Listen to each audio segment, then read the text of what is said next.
কখনো বলো না যে আমি ওটা আগামীকাল অবশ্যই করব।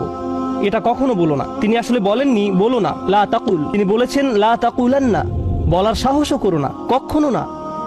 যে কোনো কিছু সম্পর্কে যে আমি অবশ্যই আগামীকাল এটা করব।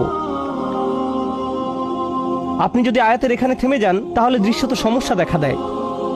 কারণ আপনার বস বলেন আপনাকে অবশ্যই এই অ্যাসাইনমেন্ট আগামীকাল জমা দিতে হবে, আপনি তখন বলেন অবশ্যই আমি আগামীকাল জমা দিব, শিওর শিওর ইনশাআল্লাহ। কখনো কখনো আপনি ইনশাআল্লাহ বলেন, কখনো বলেন না। কিন্তু মানুষ নিশ্চয়তামূলক ওয়াদা করে সব সময়। হ্যাঁ হ্যাঁ আমি নিশ্চিত যাব। তুমি কি দাওয়াতে আসছো? হ্যাঁ হ্যাঁ আমি নিশ্চিত যাব।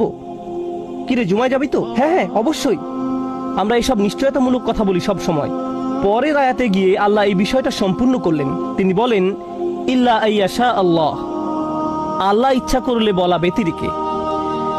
একমাত্র ব্যতিক্রম হলো আমার এটা করার ইচ্ছা শতভাগ, যদি আল্লাহ ইচ্ছা করেন। এই জন্য মুসলিম সংস্কৃতিতে